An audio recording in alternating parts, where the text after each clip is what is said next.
Hello everyone. आज का ये जो सब्जेक्ट है हमारा बेसिक ऑफ एडवर्टाइजिंग, इसको हम करने वाले हैं और ये हिंदी मीडियम में है। इसमें सारे इंपॉर्टेंट क्वेश्चन जो है आपको कराने वाला हूँ, ध्यान से आपको वीडियो को देखना है। सबसे पहला क्वेश्चन है कि संप्रेषण यानी कम्युनिकेशन क्या होता है। विज्ञापन यानी एडवर्टाइजमेंट के संदर्भ में संप्रेषण जो होता है, इसकी प्रक्रिया के जो अलग अलग तत्व होते हैं, विभिन्न तत्व हैं, उसके बारे में आपको बताना है। ठीक है, तो सबसे पहले समझते हैं संप्रेषण यानी कि कम्युनिकेशन क्या है। तो संप्रेषण जो होता है, ये वो प्रक्रिया है जिसके द्वारा एक व्यक्ति या कोई संस्था या कोई संगठन अपने विचारों को, अपनी इंफॉर्मेशन यानी सूचना को, अपनी भावनाओं को, अपने संदेशों को दूसरे व्यक्ति या दूसरे समूह तक पहुंचाता है। ठीक है, यानी कम्युनिकेशन क्या हुआ कि कोई व्यक्ति अपने विचारों को, ठीक है, दूसरे तक पहुंचा रहा है। अब वो व्यक्ति भी हो सकता है, संस्था भी हो सकती है, कोई संगठन भी हो सकता है। ठीक है, और फिर उनसे प्रतिक्रिया प्राप्त करता है और उनका मुख्य उद्देश्य जो होता है वो संदेश को इस प्रकार पहुंचाना है कि जो रिसीवर है यानी जो प्राप्त करता है उसको सही अर्थ में समझ सके। अब मान लो जैसे ए कोई ऑर्गेनाइजेशन है, इसको बी तक अपना मैसेज पहुंचाना है, तो ये जिस तरीके से मैसेज पहुंचा रहा है सामने वाला भी उसी तरीके से उस मैसेज को समझे, ये भी जरूरी होता है कम्युनिकेशन में। ठीक है, ऐसा ना हो कि हमने कुछ समझाया और सामने वाले ने कुछ और समझ लिया। फिर विज्ञापन के संदर्भ में, यानी अगर हम इसको एडवर्टाइजमेंट के संदर्भ में देखें, एड्स के संदर्भ में देखें, तो संप्रेषण वो प्रक्रिया है जिसके माध्यम से कोई विज्ञापन दाता यानी जो कोई एडवर्टाइजर होता है, वो अपने उत्पाद यानी अपने प्रोडक्ट, अपनी सर्विस यानी सेवा या अपने विचार, अपने आइडिया के बारे में उपभोक्ताओं को यानी कंज्यूमर को, कस्टमर को जानकारी देता है। ठीक है, उन्हें प्रभावित करता है और खरीदारी के लिए यानी कि चीज को परचेज करने के लिए मोटिवेट करता है। आपने टेलीविजन में बहुत सारे एड्स देखे होंगे। ठीक है, जब आप यूट्यूब पे वीडियोस देखते हो तो आप बहुत तरह की चीजों के एड्स देखते हो। ठीक है, एड्स यानी एडवर्टाइजमेंट। ठीक है, उसको शॉर्ट में मैं आपको एड्स बोल रहा हूँ। तो ये जो एड्स होते हैं, ये कोई देने वाला होता है उसको, यानी कोई एडवर्टाइजर होता है, वो अपने किसी प्रोडक्ट या फिर अपने किसी सर्विस या फिर अपने किसी आइडिया यानी विचार को कहीं ना कहीं बेचना चाहता है। ठीक है, ताकि लोग जो है उसको देखें ऐड को और उसके प्रोडक्ट को खरीद लें। ठीक है, अब ये जो विज्ञापन है यानी ये जो एडवर्टाइजमेंट है, इसमें संप्रेषण प्रक्रिया के अलग अलग तत्व होते हैं। ठीक है, इसको समझते हैं। तो सबसे पहला होता है सोर्स यानी सेंडर। यानी सेंडर कौन है? वो व्यक्ति या वो संस्था या कोई कंपनी जो अपना संदेश भेजती है। ठीक है, जैसे कि मान लो कोई कंपनी है जैसे कि अमूल है, वो अपने उत्पाद यानी अपने प्रोडक्ट का एड देगी। तो उस ऐड को क्या होगा, यानी अब कार्य ये हो जाएगा कि ये जो ऐड है यानी संदेश है, वो कंज्यूमर तक पहुंचाना है।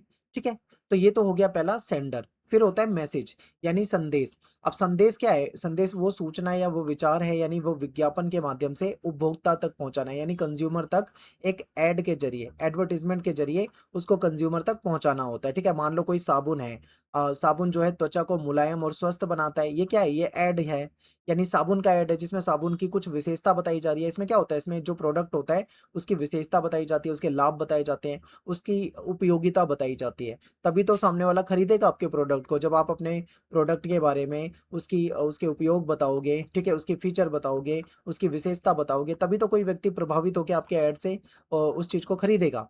फिर तीसरा होता है इनकोडिंग। अब मान लो देखो कोई सेंडर है जिसको अपना ऐड करवाना है, तो एक कोई उसके पास कोई संदेश होगा। ठीक है, फिर वो इनकोडिंग करा जाएगा उसको, यानी वो जो मैसेज होता है उसको शब्दों के जरिए, हो सकता है कोई उसका पोस्टर बनाया जाए। ठीक है, या चित्रों के माध्यम से उसमें इमेज बना दी जाती है। जैसे मान लो कोई चिप्स का ऐड है, तो चिप्स की जो इमेज होती है वो उसमें छाप दी जाती है ना। कोई मान लो प्रतीक या फिर कोई रंग हो सकता है, कोई ध्वनि हो सकती है, कोई ऑडियो भी बनाई जा सकती है। तो इसके माध्यम से क्या किया जाता है, उसको संकेतीकरण किया जाता है, यानी इनकोडिंग की जाती है। जैसे कि मान लो एग्जांपल है, किसी शीतल पेय के विज्ञापन में ताजगी दिखाने के लिए बर्फ, पानी की बूंदे, खुशहाल लोगों के चित्र दिखाए जा सकते हैं। मान लो कोई ठंडी चीज है पीने की, मान लो कोई कोल्ड ड्रिंक है। ठीक है, कोल्ड ड्रिंक के ऐड में क्या दिखाएंगे? बर्फ दिखा देंगे, या मान लो पानी की बूंदे दिखा देंगे। ठीक है, लोग दिखा देंगे जो बहुत ही खुश हैं उसको पी के। तो इस तरीके की चीजें दिखाई जाती है, यानी कि ये हो जाता है इनकोडिंग। इसके बाद आता है मीडियम यानी माध्यम। अब जो वो जो ऐड करना है वो किसी माध्यम से होगा। आप किस पे? जैसे मान लो टेलीविजन पे ऐड दिखाना है, या हो सकता है रेडियो पे ऐड चलाना हो, या न्यूज़पेपर में, या मैगजीन में, या सोशल मीडिया के थ्रू, या इंटरनेट के थ्रू। कोई तो माध्यम होगा, कोई तो चैनल होगा, कोई तो तरीका होगा जिससे उस चीज को यानी उस ऐड को हमें कहाँ तक पहुंचाना है, यानी कि उपभोक्ता उपभोक्ता यानी कंज्यूमर तक उसको पहुंचाना होगा। फिर इसमें एक होगा रिसीवर। यानी रिसीवर कौन है? यहाँ पे ऑडियंस है, यानी हम है। हमको ऐड दिखाए जाते हैं, ठीक है? किस चीज़ के ऐड दिखाए जाते हैं? विभिन्न प्रोडक्ट के ऐड दिखाए जाते हैं। फिर हम क्या करते हैं, उन ऐड को देख के हम अगर प्रभावित होते हैं उस ऐड से, तो हम उन चीज़ों को खरीद लेते हैं। यानी कि ये व्यक्ति या समूह जो विज्ञापन संदेश प्राप्त करता है, ठीक है? यानी ये कोई व्यक्ति भी हो सकता है, कोई समूह भी हो सकता है, जो विज्ञापन यानी जो ये एडवर्टाइज़मेंट है, उससे मैसेज को प्राप्त करता है। जैसे मान लो किसी मोबाइल फ़ोन के विज्ञापन के संभावित ग्राहक, ठीक है? मान लो कोई मोबाइल फ़ोन का ऐड चल रहा है, तो जो ग्राहक है, जो खरीदना चाह रहा है मोबाइल को, वो उस ऐड को देखेगा, ठीक है? उसके फीचर को जानेगा, फिर जाके उसको खरीदेगा। इसके बाद होता है डिकोडिंग। इसमें क्या होता है, रिसीवर जो होता है उसके द्वारा संदेश यानी जो मैसेज है उसका अर्थ समझने की प्रक्रिया होती है, ठीक है? इसी को हम अ, विसंकेतीकरण यानी डिकोडिंग कहते हैं। इसमें उपभोक्ता जो होता है वो ऐड देखता है और देखकर ये समझता है कि ये जो प्रोडक्ट है उसके लिए उपयोगी है या नहीं है। अगर उसे लगता है कि उपयोगी है तो वो उसको खरीद सकता है, अगर उसको लगता है कि उपयोगी नहीं है तो उसको नहीं खरीदेगा, ठीक है? अब बात करते हैं रिस्पॉन्स यानी प्रतिक्रिया। तो संदेश प्राप्त करने के बाद उपभोक्ता जो है, उपभोक्ता के द्वारा किया गया जो व्यवहार होता है या उसकी जो प्रतिक्रिया हो, ठीक है, वही कार्य जो है वो प्रतिक्रिया कहलाएगा। यानी कि मान लो मैंने कोई ऐड देखा, मुझे मोबाइल खरीदना है, मान लो मैंने कोई मोबाइल का ऐड देखा, अब मुझे लगा कि यार ये वाला मोबाइल तो बहुत अच्छा है, तो मैं अब उसको देखकर क्या रिस्पॉन्स करूंगा, क्या मैं उसे परचेज करूंगा या फिर मैं उसको परचेज नहीं करता हूँ, ठीक है? यानी ये जो कंज्यूमर होता है वो फिर उसका फीडबैक होता है कि वो उसको परचेज कर भी सकता है और नहीं भी कर सकता है, ठीक है? तो एग्जाम्पल जैसे मान लो कोई प्रोडक्ट खरीदना हो गया या किसी प्रोडक्ट के बारे में जानकारी प्राप्त करना हो गया, वेबसाइट पे जाना, विज्ञापन को पसंद करना, ये सब कंज्यूमर करते हैं, ठीक है? ये उनकी प्रतिक्रिया होती है। फिर उसके बाद होता है फीडबैक यानी प्राप्तकर्ता जो है, रिसीवर जो है यानी कंज्यूमर जो है, वो प्रतिक्रिया जब वापस प्रेषक तक पहुंचती है तो उसको फीडबैक कहते हैं, ठीक है? यानी मान लो जिसने ऐड चलवाई है, जो ऑर्गेनाइजेशन है और जो कंज्यूमर है, कंज्यूमर अगर अपने संदेश को वहां तक पहुंचा देता है तो ये एक तरीके से फीडबैक हो जाता है, ठीक है? वो कैसे संदेश पहुंचाएगा, वो बिक्री करके। जैसे मान लो किसी कंपनी ने ऐड चलाई और मुझे वो मोबाइल पसंद आया, मैंने जाके बिक्री कर मतलब खरीद लिया उसको, तो उससे पता लग जाएगा कि हाँ भाई मेरे इस ऐड से फायदा हो रहा है, यानी ग्राहक आ रहे हैं। फिर ग्राहक क्या करते हैं, रिव्यू भी करते हैं। कोई प्रोडक्ट खरीदते हैं तो उसकी समीक्षा करते हैं, 5 स्टार, 4 स्टार, 3 स्टार अपनी सहूलियत के हिसाब से दे सकते हैं। सोशल मीडिया टिप्पणी यानी सोशल मीडिया पे कमेंट भी करते हैं कि भाई ये प्रोडक्ट लेना, ये बहुत अच्छा है, इसके ये फायदे हैं, या फिर ये प्रोडक्ट मत लेना, ये बहुत बेकार है, तो वो अपनी कमेंट्स भी करते हैं, ठीक है? शिकायत भी दे सकते हैं। तो ये होता है विज्ञापन की प्रभावशीलता का मूल्यांकन, यानी विज्ञापन जो किया है, ऐड जो किया है, उसका प्रभाव क्या हुआ है, अच्छा हुआ है या बुरा हुआ है, वो पता लग जाता है। अब इस सारी प्रक्रिया में कहीं न कहीं नॉइज़ भी होता है। नॉइज़ का मतलब शोर या व्यवधान, व्यवधान का मतलब है कोई रुकावट या बाधा, ठीक है? यानी ये जो इतनी सारी स्टेप पड़ी है, किसी भी स्टेप में कोई भी प्रॉब्लम कहीं न कहीं आती है। 100% कहीं न कहीं कोई न कोई प्रॉब्लम आती है, उसी को हम नॉइज़ कहते हैं, ठीक है? अब ये क्या हो सकता है, तकनीकी खराबी हो सकती है या अस्पष्ट भाषा हो सकती है या प्रतिस्पर्धी विज्ञापनों की अधिकता हो सकती है या दर्शकों का ध्यान भटकना, तो कोई भी मतलब प्रॉब्लम हो सकती है उसमें। तो ये पूरा तरीका था। लास्ट में आपको निष्कर्ष बताना है कि विज्ञापन में संप्रेषण का मतलब होता है कि जो प्रेषक यानी जो सेंडर है, वो अपने संदेश को, ठीक है, किसी माध्यम से प्राप्तकर्ता यानी रिसीवर यानी कंज्यूमर तक पहुंचाता है, ठीक है? तो यही होती है पूरी प्रोसेस। उसमें बाद में रिसीवर जो होता है वो फीडबैक देता है, उस चीज को परचेज कर सकता है या फिर उसका मन नहीं करता खरीदने का तो उसको नहीं भी खरीद सकता है, ठीक है? अब अगला क्वेश्चन है हमारा, विज्ञापन बजट निर्धारित करने की जो अलग अलग विधियां होती हैं उसको समझते हैं। तो देखते हैं विज्ञापन का जो बजट डिसाइड किया जाता है तो उसमें कौन सी विधियां होती हैं। तो विज्ञापन किसी भी व्यवसाय यानी किसी भी बिजनेस में देखा जाए, यानी विपणन यानी जो सेल किया जाता है, बेचा जाता है, ठीक है? तो उसकी रणनीति का महत्वपूर्ण अंग होता है, ठीक है? किसी भी बिजनेस का जो एडवर्टाइजमेंट होता है एक महत्वपूर्ण पार्ट होता है। तो विज्ञापन के माध्यम से ही जो प्रोडक्ट होता है या जो सर्विस होती है उसकी जानकारी को कंज्यूमर तक यानी कस्टमर तक पहुंचाई जाती है। विज्ञापन अभियान को सफल बनाने के लिए उचित बजट यानी एक बजट लगता है, क्योंकि विज्ञापन ऐड करना पैसे खर्चीला होता है, पैसा लगता है उसमें, ठीक है? तो एक एक सही बजट का निर्धारण जरूरी होता है। विज्ञापन बजट वो राशि है, वो अमाउंट है जो कोई संस्था या कोई ऑर्गेनाइजेशन अपने विज्ञापन कार्यों पर खर्च करने के लिए निर्धारित करती है, ठीक है, डिसाइड करती है। तो देखते हैं उपलब्ध निधि विधि या अफोर्डेबल मेथड, ठीक है? इसको अफोर्डेबल मेथड कहा जाता है। यानी इसमें क्या होता है, इस मेथड में कंपनी जो होती है अपनी वित्तीय स्थिति वो देखती है कि भाई मेरी फाइनेंशियल कंडीशन क्या है, उसको ध्यान में रखते हुए उतनी ही राशि विज्ञापन पे खर्च करती है जितना वो आसानी से वहन कर सकती है, ठीक है? यानी जितना खर्चा आसानी से उठा सकती है। इसकी विशेषता क्या है, ये सरल और सुविधाजनक है। छोटे बिजनेस के द्वारा इसका उपयोग ज़्यादा किया जाता है, क्योंकि छोटे बिजनेस जो होते हैं उनके पास बहुत ज़्यादा फंड नहीं होता है, ठीक है? अब इसकी सीमाएं क्या है कि विज्ञापन के उद्देश्य की उपेक्षा होती है और वैज्ञानिक और व्यवस्थित नहीं होती। ठीक है, कई बार क्या होता है, विज्ञापन का जो उद्देश्य होता है उसकी उसको इग्नोर कर दिया जाता है कई बार। सेकंड है परसेंटेज ऑफ सेल मेथड। ठीक है, यानी बिक्री प्रतिशत विधि। इस विधि में विज्ञापन जो है, विज्ञापन का बजट जो होता है उसको वर्तमान या अनुमानित बिक्री, यानी जितना वर्तमान में बिक्री हुई है या जितना एस्टिमेट लगाया गया है बिक्री का, उसका एक निश्चित प्रतिशत यानी एक परसेंटेज, जैसे मान लो जितनी बिक्री हुई है उसका 10% मान लो उसमें लगाना है ऐड में। ठीक है, या फिर हो सकता है 5% लगाना हो, 2% लगाना हो, एक निश्चित राशि कर ली जाती है, फिर उसको लगा दिया जाता है। ये ज़्यादा प्रचलित विधि है। ठीक है, ज़्यादातर इसको यूज़ करती है ऑर्गेनाइजेशन, कंपनियां। बजट निर्धारण इसमें आसान होता है। सीमाएं क्या है, ये मानती है कि बिक्री जो है विज्ञापन को निर्धारित करती है, यानी बिक्री से ही विज्ञापन निर्धारित होता है। जितनी बिक्री होगी उसका ही तो कुछ परसेंटेज इसमें लगा जाएगा, जबकि वास्तव में विज्ञापन जो होता है वो बिक्री को प्रभावित करता है। ठीक है, ये बिल्कुल सही है, क्योंकि जितना एडवर्टीजमेंट होगा उतनी ज़्यादा सेल होगी। और नए उत्पाद जो होते हैं उसके लिए उपयुक्त नहीं है ये, क्योंकि नए उत्पाद को ज़्यादा, कोई नया प्रोडक्ट है उसको ज़्यादा एडवर्टीजमेंट की जरूरत होगी। थर्ड है हमारा प्रतिस्पर्धी समता विधि, यानी कॉम्पिटिटिव पैरिटी मेथड।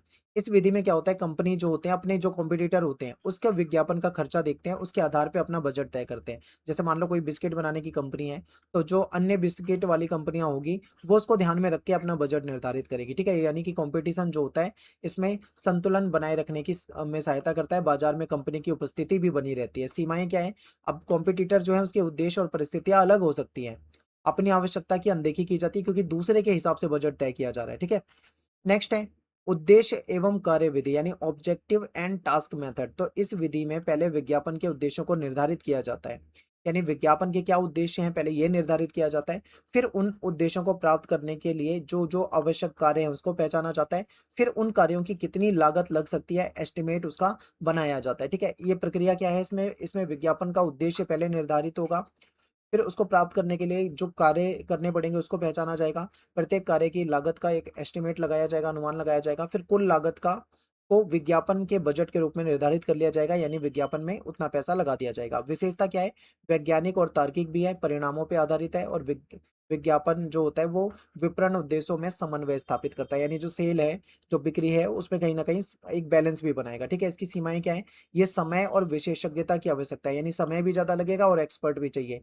फिर लागत निर्धारण थोड़ा मुश्किल हो जाता है, कैसे लागत निर्धारित की जाए, थोड़ा मुश्किल है। नेक्स्ट है निवेश प्रतिफल विधि, यानी रिटर्न ऑफ इन्वेस्टमेंट मेथड। यानी इस विधि में विज्ञापन पर होने वाला संभावित लाभ, यानी विज्ञापन जब हम चलाएंगे, ऐड चलाएंगे, तो उससे हमें कितना लाभ हो सकता है, कितना हमें फायदा हो सकता है, इसके आधार पे बजट को निर्धारित किया जाता है। ठीक है, विशेषता क्या है, लाभ और लागत के संबंध पर ध्यान दिया जाता है, विज्ञापन की प्रभावशीलता मापने में भी ये सहायक होता है। ठीक है, सीमाएं क्या है, भविष्य के लाभ को सही अनुमान लगाना थोड़ा कठिन हो सकता है, क्योंकि भाई देखो भविष्य में कितना लाभ होने वाला है इसको एग्जैक्ट नहीं पता किया जा सकता है। ठीक है, लाभ ज्यादा भी हो सकता है ना भी हो उतना ज्यादा। फिर है मनमाना निर्णय विधि। इस विधि में प्रबंधन जो होता है अपने अनुभव या अनुमान के आधार पे विज्ञापन बजट निर्धारित कर लिया जाता है। ठीक है, सरल है, बिल्कुल आसान है, और वैज्ञानिक आधार का इसमें अभाव होता है। गलत निर्णय की भी संभावना हो सकता है कि गलत निर्णय हो जाए। लास्ट में आपको बताना है निष्कर्ष, यानी विज्ञापन बजट निर्धारित करने के लिए जो हमारे पास उपलब्ध निधि है, या जो बिक्री प्रतिशत है, या जो कॉम्पिटिटर हैं, ठीक है, उनके आधार पे क्या किया जाता है, एक बजट निर्धारित किया जाता है। तो अलग अलग इसकी विधियां होती है, तो अलग अलग विधियों से ये जो उद्देश्य होता है इसका इसका निर्धारण किया जाता है। ठीक है, अगला क्वेश्चन है कि विज्ञापन की जिन विभिन्न आधारों पर आलोचना की गई है उन आधारों पे आपको चर्चा करना है। ठीक है, यानी विज्ञापन की आलोचना भी की जाती है, तो वो बताना है कि क्यों किया जाता है। ठीक है, देखिए विज्ञापन जो है आज के समय में जो बिजनेस होते हैं उसका एक महत्वपूर्ण साधन है। इसके माध्यम से जो प्रोडक्ट होती है, सर्विस होती है, विचार होते हैं, उसको जो उपभोक्ता होता है, कंज्यूमर होता है, उस तक पहुंचाया जाता है एडवर्टीजमेंट के माध्यम से। ठीक है, यद्यपि विज्ञापन उपभोक्ताओं को जानकारी देने और बिक्री बढ़ाने में तो सहायता करता है, फिर भी इसकी कुछ आलोचना होती है कुछ आधारों पे। आलोचक ये कहते हैं कि विज्ञापन कभी-कभी उपभोक्ताओं को भ्रमित करता है, यानी गलत जानकारी देने लग जाता है। ठीक है, अनावश्यक उपभोग को बढ़ावा देता है, सामाजिक और आर्थिक समस्या भी उत्पन्न कर देता है। तो आर्थिक आधार पे इसकी आलोचना कैसे होती है, उत्पाद की कीमत बढ़ाना, विज्ञापन पर होने वाला जो भारी खर्च होता है उसकी वजह से जो प्रोडक्ट होता है उसकी कीमत में उसको जोड़ दिया जाता है। अब देखो जैसे मान लो अमिताभ बच्चन किसी का ऐड कर रहा है, या अक्षय कुमार ऐड कर रहे हैं, तो ये जो बड़े-बड़े स्टार ऐड करते हैं ना, तो इनको कंपनियाँ बहुत पैसा देती हैं। अब वो जो बहुत ज़्यादा पैसा देती हैं, उसी पैसे को प्रोडक्ट में जोड़ देती हैं, जिससे कि प्रोडक्ट महँगा हो जाता है। इससे उपभोक्ताओं को ज़्यादा पैसा देना पड़ता है, ठीक है? तो ये आलोचना होती है।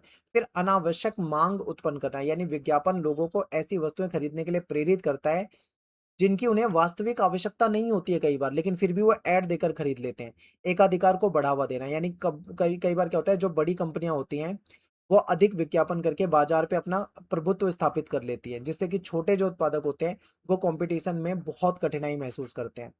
फिर सामाजिक आधार पे आलोचना, भौतिकवादी प्रवृत्ति को बढ़ावा देना, यानी विज्ञापन उपभोक्ताओं में अधिक से अधिक वस्तुएं खरीदने की इच्छा पैदा करता है, जिससे भौतिकवाद बढ़ता है। ठीक है, आप देखते हो कि सेल लग जाती है, तो सेल में जब जाते हैं लोग, तो वो ऐसी भी चीजें खरीद लाते हैं, उनको लगता है सस्ता मिल रहा है ले लो, जिसकी उसको जरूरत भी नहीं होती है, फिर वो घर पे धरा ही रहता है, पड़ा रहता है ऐसे ही। ठीक है, तो ये एक गलत चीज है। फिर अवास्तविक जीवन शैली का प्रदर्शन, यानी कई बार विज्ञापन में विलासितापूर्ण जीवन शैली यानी लग्जरी लाइफ दिखाते हैं, जिससे लोग जो होते हैं कहीं न कहीं असंतोष और अनुकरण की प्रवृत्ति बढ़ती है। अब जो लोग उस लग्ज़री लाइफ़ को नहीं जी पाते, उन्हें लगता है यार ये तो क्या ही है। ठीक है, नेक्स्ट है सामाजिक मूल्यों पर प्रभाव, यानी कुछ विज्ञापन पारंपरिक, सामाजिक और सांस्कृतिक मूल्यों को भी कमज़ोर करते हैं। ठीक है? फिर नैतिक आधार पे आलोचना, भ्रामक विज्ञापन, कई बार विज्ञापन जो प्रोडक्ट होता है उसके गुणों को इतना बड़ा चढ़ाकर दिखाते हैं कि उपभोक्ता भ्रमित हो जाते हैं। जैसे मान लो कोई क्रीम है, 7 दिन में गोरा हो जाएगा, ठीक है? या ये शैम्पू लगा लो उससे बाल झड़ना बंद हो जाएँगे, और ना जाने कितने सारे ऐड होते हैं, लेकिन एक्चुअल में नहीं होता। कोई ऐसे थोड़ी क्रीम से कोई गोरा हो जाएगा, या कोई एक पर्टिकुलर शैम्पू लगाने से किसी के बाल झड़ने बंद हो जाएँ, तो ये भी नहीं हो पाता, लेकिन उसमें तो दिखाते हैं ऐड में। अतिशयोक्ति का प्रयोग, यानी बढ़ा-चढ़ाकर किसी चीज़ को दिखाना, यानी विज्ञापन में ऐसे दावे किए जाते हैं जो वास्तविकता से मेल नहीं खाते, यानी बहुत ज़्यादा बढ़ा-चढ़ाकर दिखाते हैं, ठीक है? अश्लीलता और अनुचित अनुचित सामग्री, ठीक है? यानी कि इसमें क्या होता है, अश्लीलता यानी गंदी चीज़ें भी दिखाई जाती है। जैसे कुछ विज्ञापन में आकर्षण बढ़ाने के लिए अशोभनीय चित्र दिखाए जाते हैं, भाषा का उपयोग किया जाता है, ठीक है? जो कि गलत है। जैसे मान लो कोई शैम्पू का ऐड करना है, तो उसमें सीधा बता दो ना यार बाल में यूज़ होता है। अब उसमें मतलब अर्धनग्न नारी जब तक नहीं दिखाएँगे तब तक वो शैम्पू का ऐड नहीं हो पाएगा। तो इस तरीके से दिखाते हैं जो कि गलत होता है, मतलब ये अश्लीलता फैलाते हैं एक तरीके से। नेक्स्ट है मनोवैज्ञानिक आधार पर आलोचना, यानी उपभोक्ता जो होते हैं उसको प्रभावित करना। क्या होता है कि विज्ञापन जो होता है लोगों की भावनाओं को, उनकी इच्छाओं को, उनकी कमजोरियों का उपयोग करके उन्हें खरीदारी के लिए प्रेरित करता है। ठीक है, बच्चों पर नकारात्मक प्रभाव, बच्चे जो होते हैं विज्ञापन से जल्दी प्रभावित हो जाते हैं और आलतू फालतू चीजों की मांग करने लगते हैं कि ये ला दो वो ला दो। ठीक है, फिर कृत्रिम आवश्यकताओं का निर्माण, यानी विज्ञापन ऐसी जरूरतों का निर्माण कर देते हैं जो वास्तव में आवश्यक नहीं है। यानी हमें बहुत सारी ऐसी चीजों की जरूरत नहीं होती है, लेकिन हम ऐड देखते हैं और खरीद लाते हैं वो चीजें। ठीक है, सांस्कृतिक आधार पे आलोचना, विदेशी संस्कृति का प्रभाव, यानी वैश्विक विज्ञापन स्थानीय संस्कृति को, परंपराओं को, विदेशी संस्कृति का प्रभाव ज़्यादा बढ़ता है। यानी हमारे खुद के कल्चर को देखा जाए वो कमज़ोर हो रहा है, और बाहर के जो ऐड होते हैं उसको देख के कहीं न कहीं हमारी संस्कृति को भी नुकसान होता है। फिर सांस्कृतिक पहचान को नुकसान, यानी कुछ ऐड ऐसे होते हैं जो स्थानीय भाषा, रीति-रिवाज या उनकी जो सांस्कृतिक मूल्य होते हैं उसकी उपेक्षा करते हैं, ठीक है? उसको इग्नोर करते हैं। फिर उपभोक्ता हित के आधार पे आलोचना, यानी गलत सूचना देना। कभी-कभी क्या होता है, उत्पाद के बारे में अधूरी या भ्रामक जानकारी दी जाती है। नेक्स्ट है तुलना में पक्षपात, यानी प्रतिस्पर्धी उत्पादों की तुलना करते समय निष्पक्षता का अभाव, ठीक है? यानी निष्पक्ष नहीं होते हैं, और किसी प्रोडक्ट को की ज़्यादा तारीफ या ज़्यादा बुराई भी की जा सकती है। उपभोक्ताओं का शोषण, यानी भ्रामक दावे करके उपभोक्ता को आर्थिक नुकसान उठाना पड़ता है, ठीक है? जैसे आपने देखा होगा एक तेल बहुत फेमस हुआ था, नाम नहीं लूँगा, आप सभी जानते हैं, बहुत बड़े-बड़े लोग उसका ऐड कर रहे थे कि इसे लगाओ, इससे बाल नहीं झड़ेंगे, इससे बाल बहुत बड़े हो जाएँगे, ये हो जाएगा, वो हो जाएगा, और वो बहुत बड़ा स्कैम साबित हुआ। यानी कि ऐसा कुछ भी नहीं हुआ उस तेल को लगाने से, ठीक है? तो बहुत सारे लोगों ने उस भ्रामक जानकारी में लोग फँस गए और उन्होंने वो तेल खरीदा, परचेज़ किया, और बाद में उनको वो फ़ायदा नहीं हुआ। फिर पर्यावरणीय आधार पे आलोचना, यानी अत्यधिक उपभोग को बढ़ावा। विज्ञापन जो होता है ज़्यादा खरीदारी और ज़्यादा उपभोग को प्रोत्साहित करता है, जिससे संसाधन का अत्यधिक दोहन होता है, ठीक है? फिर अपशिष्ट में वृद्धि, कई बार क्या होता है नई-नई वस्तु खरीदने की वजह से कचरा और प्रदूषण की समस्या बढ़ती है, या हम नई कोई इलेक्ट्रॉनिक डिवाइस ले आएँ या कोई प्रोडक्ट ले आएँ, तो बाद में एक तरीके से वो कचरा ही बन जाता है। लास्ट में आपको निष्कर्ष बता देना है कि विज्ञापन की आलोचना अलग-अलग आधारों पे की जाती है, जैसे आर्थिक, सामाजिक, नैतिक, मनोवैज्ञानिक, सांस्कृतिक, ठीक है? तो ये चीज़ें आपको बतानी थी यहाँ पे। अगला क्वेश्चन है कि विज्ञापन एजेंसी क्या है और इसके जो विभिन्न प्रकार होते हैं उस पे आपको चर्चा करनी है। तो देखिए विज्ञापन जो है आधुनिक विपणन का एक महत्वपूर्ण साधन है, यानी आज के समय में जो बिजनेस है उसका महत्वपूर्ण साधन है, ठीक है।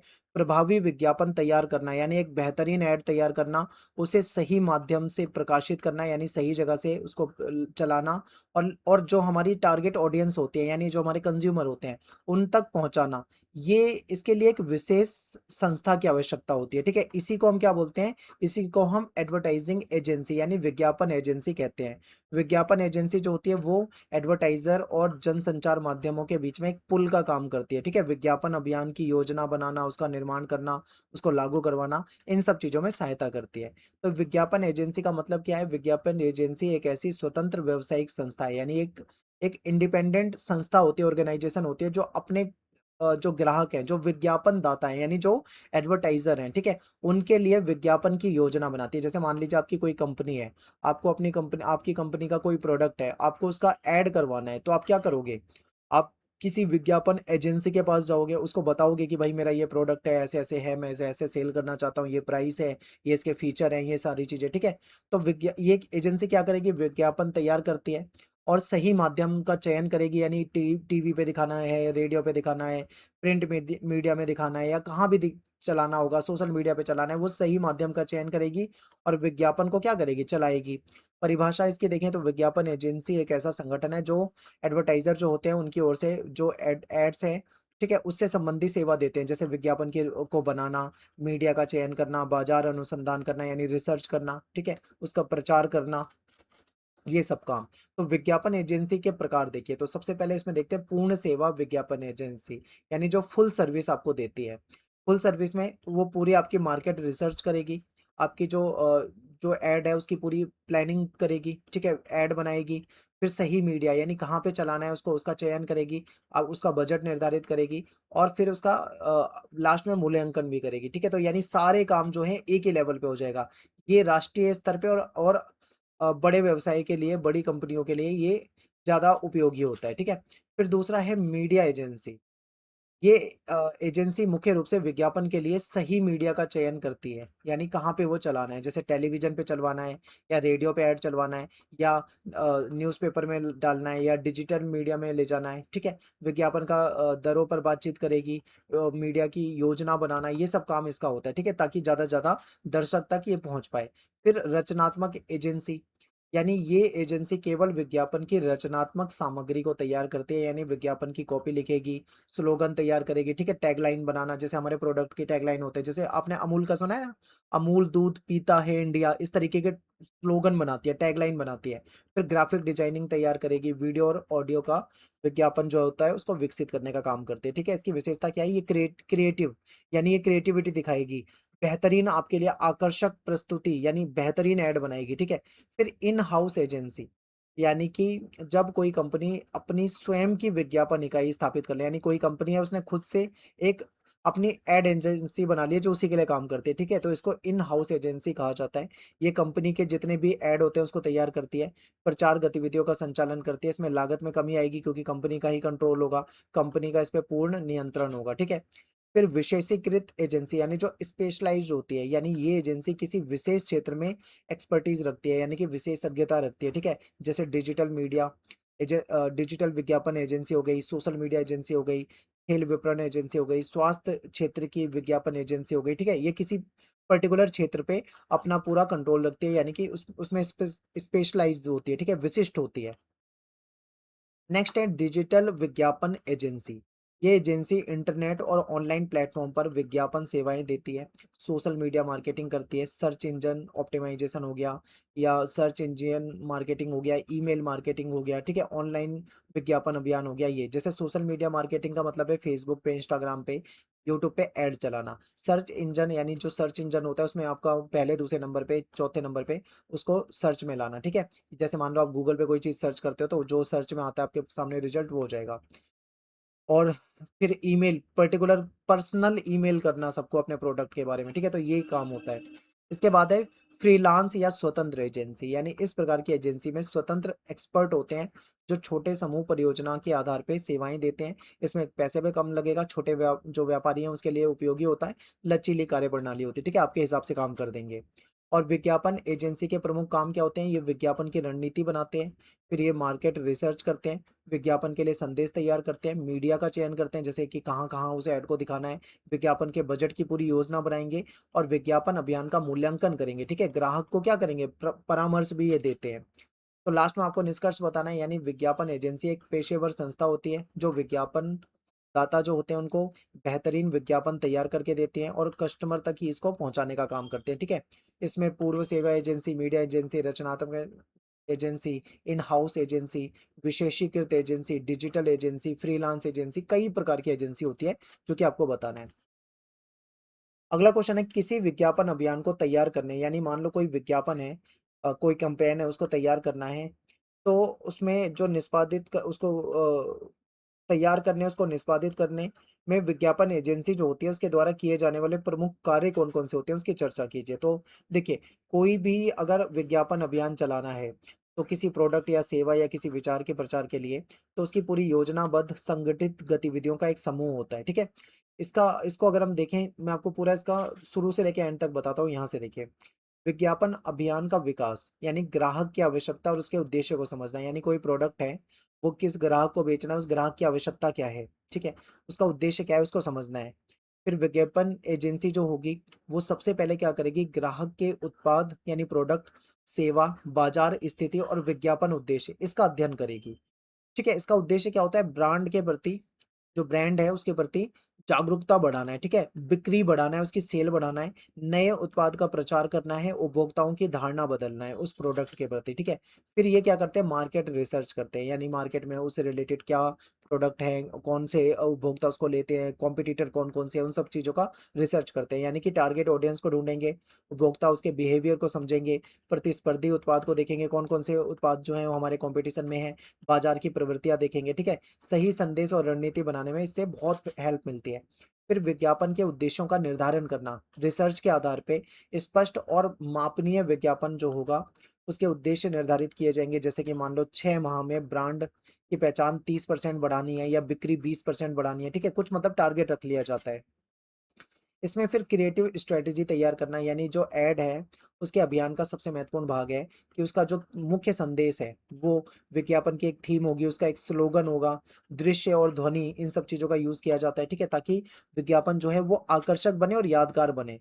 फिर इसमें सामग्री का निर्माण, तो एजेंसियाँ जो होती हैं वो वास्तविक सामग्री तैयार करती हैं, जैसे कि मान लो कई बार पोस्टर के द्वारा होता है, ब्राउज़र तैयार किया जाता है, टीवी में ऐड चलाया जाता है, रेडियो की जिंगल जिंगल आपने सुना होगा ना, जैसे बहुत सारे जो ऐड होते हैं उसमें गाने होते हैं वो जिंगल के माध्यम से, ठीक है? जैसे आपने वो सुना होगा उसका डेयरी मिल्क आता है, किस मी, क्लोज योर आइज़, इस तरीके से आता है ना सॉन्ग, तो वो जिंगल सॉन्ग होते हैं, ठीक है? इसके ज़रिए भी क्या करते हैं, ये ऐड करते हैं। या फिर आपने इंपीरियल ब्रू वाला जो ऐड सुना होगा, प्यार की राह में चलना सीख, मैन विल बी मैन, इस तरीके से ऐड आता है। तो ये जिंगल की तरीके से उसको प्रेज़ेंट करते हैं, ठीक है? जो मतलब इससे क्या होता है, ये लॉन्ग टर्म तक लोगों को याद रहता है। अगर आप सुनोगे ना, टीवी में आपने ऐड देखा होगा तो आपको लंबे समय तक याद रहेगा। फिर सोशल मीडिया पे पोस्ट डाली जाती है, विज्ञापन वीडियोज़ भी बनवाई जाती है। फिर मीडिया का चयन करना, ठीक है? यानी जब ऐड पूरा बन जाता है तो टेलीविज़न पे चलाएँ, रेडियो पे चलाएँ, न्यूज़पेपर में दें, मैगज़ीन में दें, होर्डिंग में लगवाएँ, सोशल मीडिया पे डालें, वेबसाइट पे डालें। ये सही माध्यम क्या हो सकता है, उसका चयन भी किया जाता है। फिर इसका बजट निर्धारण किया जाता है, यानी कि विज्ञापन के लिए एक आवश्यक एक बजट का अनुमान लगा लिया जाता है, कितना खर्चा हो जाएगा, यानी उसको बनवाने में कितनी लागत लगेगी, मीडिया की कितना खर्चा आएगा, अनुसंधान का कितना खर्चा आएगा, प्रचार में क्या लागत आएगी, इन सब चीज़ों को। फिर विज्ञापन अभियान के निष्पादन, यानी उसको एग्जीक्यूट करना होगा, तो उसमें एजेंसी क्या काम करेगी? तो सबसे पहले वो जो विज्ञापन है, जो विज्ञापन का उत्पादन, यानी रचनात्मक योजना के अनुसार विज्ञापन जो है उसको तैयार किया जाएगा। वीडियो शूटिंग होगी, ग्राफिक डिजाइनिंग होगी, ऑडियो रिकॉर्डिंग होगी, फोटो शूट होगा, ठीक है? फिर मीडिया में विज्ञापन जारी करना, यानी टीवी चैनलों पे उसको लाया जाएगा, ब्रॉडकास्ट किया जाएगा, समाचार पत्रों में उसको छपवाया जाएगा, सोशल मीडिया पे लाया जाएगा। अभियान का समन्वय, यानी एजेंसी जो होगी वो अलग-अलग विभाग, मीडिया संस्थान और ग्राहक के बीच में एक बैलेंस, यानी एक कोऑर्डिनेशन बनाने का प्रयास करेगी। सुनिश्चित करना कि अभियान जो है समय पे हो जाए और सही तरीके से चल जाए। फिर उसपे निगरानी और नियंत्रित, यानी अभियान के दौरान उसके प्रदर्शन को भी रेगुलर देखा जाएगा, यानी दर्शकों की क्या प्रतिक्रिया है, विज्ञापन कहाँ तक पहुँच रहा है, कितने क्लिक आ रहे हैं, कितने व्यूज़ आ रहे हैं, और विज्ञापन देने के बाद सेल जो है, वो कितनी बड़ी है, ठीक है? यानी बिक्री जो है वो कितनी बड़ी है, क्या उसमें कोई परिवर्तन हुआ है या नहीं हुआ? फिर प्रभावशीलता का मूल्यांकन, यानी अभियान जब समाप्त हो जाएगा, यानी एडवर्टाइज़मेंट का कैंपेन जो है जब वो समाप्त हो जाएगा तो उसका परिणाम का मूल्यांकन किया जाएगा, कि बिक्री में वृद्धि हुई या नहीं हुई, ब्रांड के प्रति लोगों की जागरूकता बढ़ी या नहीं बढ़ी, ठीक है? ग्राहक प्रतिक्रिया क्या है, यानी लोगों का फीडबैक क्या है, जितना पैसा लगाया था वो पैसा वापस मिला या नहीं मिला, ठीक है? फिर फीडबैक देखा जाएगा, यानी इसका क्या परिणाम हुआ? भविष्य में अगर दोबारा से विज्ञापन कराया जाता है तो क्या सुधार किया जा सकता है, क्या रणनीति बनाई जा सकती है, ठीक है? तो ये सारी बातें बतानी थी। जो अभी हमने अभी तक पढ़ा है, उसकी 2 लाइन आपको निष्कर्ष में लिख देनी है, तो आपका ये क्वेश्चन हो जाएगा, ठीक है? अगला क्वेश्चन है कि विज्ञापन की प्रभावशीलता को मापने की आवश्यकता और महत्व पे चर्चा कीजिए। इसका मतलब है जो विज्ञापन हमने किया है वो कितना प्रभावी रहा, उसका क्या फ़ायदा हुआ, उसको कैसे मापा जाएगा, ठीक है? इन सब चीज़ों को देखते हैं। तो देखिए, विज्ञापन किसी भी संस्था के विपणन रणनीति का महत्वपूर्ण अंग होता है, ठीक है? यानी मान लो कोई भी कंपनी है, तो ऐड जो होती है उससे कहीं न कहीं क्या होता है, उसका बिज़नेस बढ़ेगा, ठीक है? विज्ञापन पर कंपनियाँ जो होती है बहुत पैसा खर्च करती हैं, इसलिए ये जानना आवश्यक होता है कि विज्ञापन जो होता है अपने निर्धारित उद्देश्य को कितना पूरा कर रहा है या नहीं कर रहा है। विज्ञापन की प्रभावशीलता का अर्थ है कि विज्ञापन किस सीमा तक उपभोक्ताओं तक सही संदेश पहुंचाने में, उनकी सोच को प्रभावित करने में और सेल को बढ़ाने में सफल रहा है, ठीक है? यही उसकी प्रभावशीलता होती है। और इसकी माप से विज्ञापन की सफलता या उसकी कमियों का पता लग पाता है। विज्ञापन की प्रभावशीलता मापने की आवश्यकता, यानी विज्ञापन उद्देश्यों की प्राप्ति का मूल्यांकन करना, ठीक है? प्रभावशीलता मापने से ये पता चलता है कि विज्ञापन जो करा है उससे हम जो निर्धारित लक्ष्य थे वो प्राप्त हुए हैं या नहीं हुए हैं, ठीक है? तो एग्ज़ाम्पल जैसे क्या ब्रांड की पहचान बढ़ी, यानी लोगों तक ब्रांड के बारे में जानकारी गई, या क्या उत्पाद के प्रति यानी प्रोडक्ट के प्रति लोगों के मन में जागरूकता बढ़ी, क्या बिक्री में वृद्धि हुई या नहीं हुई, इसको देखा जाता है। विज्ञापन पे जो खर्च हुआ है, उसका औचित्य सिद्ध करना है, यानी विज्ञापन पे बहुत पैसा खर्च किया जाता है। प्रभावशीलता का मूल्यांकन ये बताता है कि खर्च की गई राशि से हमें अच्छा परिणाम मिला या नहीं मिला, ठीक है? विज्ञापन की कमियों का पता लगाना, यानी मान लो कोई विज्ञापन है, तो उसका परिणाम नहीं, मान लो कोई विज्ञापन अपेक्षित, यानी जो हमने जो अनुमान लगाया था कि भाई विज्ञापन कराने के बाद इतना बेनिफिट हो जाएगा, अगर उतना परिणाम नहीं देता है, तो मूल्यांकन के माध्यम से उसकी कमजोरियाँ, उसकी कमियों के बारे में हमको पता लगता है, ठीक है? उदाहरण क्या है? गलत संदेश, अनुचित माध्यम या कमजोर रचनात्मक प्रस्तुति। कई बार क्या होता है, गलत संदेश चला जाता है या फिर सही माध्यम नहीं चुनते। मान लो उसको हमें सोशल मीडिया पे चलाना हो और हम उसको रेडियो पे चला रहे हैं, तो ये गलत माध्यम का चयन होता है। कई बार क्या होता है, कमजोर रचनात्मक प्रस्तुति, यानी ज़्यादा क्रिएटिव उसको नहीं बनाया जाता है, तो इसकी वजह से ऐसा हो जाता है। फिर भविष्य की रणनीति बनाने में सहायता। प्रभावशीलता की जानकारी जो है वो भविष्य में दूसरा अगर विज्ञापन बनवाएँगे, तो उसको उसको कहीं न कहीं ज़्यादा प्रभावी बनाएगा, ठीक है? फिर उपभोक्ताओं की क्या प्रतिक्रिया है उसको समझना, यानी मूल्यांकन से पता चलता है कि उपभोक्ताओं ने विज्ञापन को किस प्रकार से ग्रहण किया है और क्या उनका रिस्पॉन्स रहा है, ठीक है? फिर विज्ञापन की प्रभावशीलता का महत्व क्या होता है? इससे बिक्री की वृद्धि का आकलन किया जाता है, यानी कि विज्ञापन कराने के बाद, यानी कराने से पहले क्या बिक्री थी और कराने के बाद क्या बिक्री हुई, बढ़ी या नहीं बढ़ी, इसके बारे में पता लग जाता है। फिर जो ब्रांड होता है, उसकी जागरूकता का मूल्यांकन करना, इससे ये पता चलता है कि लोगों को ब्रांड या उत्पाद को पहचाना है लोगों ने या याद रखा है या नहीं याद रखा, ठीक है? ब्रांड की जो लोकप्रियता होती है, उसका पता चल जाता है, बाजार में उसकी स्थिति मजबूत होती है इससे। सही माध्यम का चयन करना, यानी टेलीविज़न पे, रेडियो पे, समाचार पत्र पे, सोशल मीडिया पे, डिजिटल प्लेटफ़ॉर्म पे कहाँ पे चलाना सही होगा। तो ये सही माध्यम का पता करना होता है। फिर विज्ञापन बजट के बेहतर उपयोग में सहायता, यानी प्रभावशीलता मापने से हमको पता लग जाता है कि कहाँ पे हम फालतू का खर्च कर रहे हैं। फालतू के खर्च को हम कम कर सकते हैं और सही जगह पे सही संसाधन का उपयोग कर सकते हैं, ठीक है? फिर जो कॉम्पिटिटर होते हैं, प्रतिस्पर्धात्मक लाभ प्राप्त करना, यानी सफल विज्ञापन की पहचान ये होती है कि जो प्रतिस्पर्धी है, यानी जो कॉम्पिटिटर है, उनकी तुलना में बेहतर रणनीति विकसित करना, ठीक है? फिर निवेश पर प्रतिफल, यानी जो हमने निवेश किया है उस पे हमको क्या मिला है, तो इसको इसको मापने का एक फॉर्मूला होता है, ठीक है? यानी लाभ कितना हुआ है उसमें से निवेश को माइनस कर देना है, ठीक है? नीचे निवेश रख देना है और मल्टीप्लाई करना है 100 से, तो आपका जो निकल जाएगा, ठीक है? यानी जो हमें रिटर्न कितना मिला है उससे ये पता लग जाएगा। फिर उपभोक्ता विश्वास बढ़ाने में सहायता, यानी जब विज्ञापन सही संदेश देता है, सकारात्मक परिणाम प्राप्त करता है, तो उपभोक्ताओं में क्या होता है, कंज्यूमर में विश्वास बढ़ता है। विज्ञापन प्रभावशीलता मापने के प्रमुख तरीके। तो प्री टेस्टिंग भी कई बार की जाती है, यानी विज्ञापन जारी करने से पहले उसकी जाँच कर ली जाती है। कुछ पोस्ट टेस्टिंग होती है, यानी विज्ञापन के बाद उसका मूल्यांकन किया जाता है। बिक्री विश्लेषण, यानी विज्ञापन से पहले और बाद में बिक्री की तुलना की जाती है, यानी पहले कितनी बिक्री हो रही थी और विज्ञापन के बाद कितनी बिक्री हो रही है, ठीक है। उपभोक्ता सर्वेक्षण, यानी उपभोक्ताओं से भी राय या प्रतिक्रिया ली जा सकती है। डिजिटल मापदंड, यानी क्लिक्स देखे जाते हैं, व्यूज देखे जाते हैं, इंप्रेशन देखे जाते हैं, लोगों की कितनी एंगेजमेंट है ये देखा जाता है, कितना कन्वर्जन हुआ, यानी उसको देखकर कितने लोग आए हमसे परचेज करने, ये देखा जाता है, ठीक है। तो ये सारी चीजें आपको बतानी है कि कोई भी विज्ञापन जो होता है उसकी प्रभावशीलता को मापना बहुत जरूरी होता है, कि उसी से पता लगता है कि विज्ञापन सफल हुआ या नहीं हुआ, उपभोक्ता तक यानी कंज्यूमर तक सही संदेश पहुंचा पाया या नहीं पहुंचा पाया, इसके बारे में हमको पता लग जाता है, ठीक है। तो वीडियो पसंद आए तो लाइक करें, शेयर करें, सब्सक्राइब करें। मिलते हैं नेक्स्ट वीडियो में। Thanks for watching. जय हिंद, जय भारत।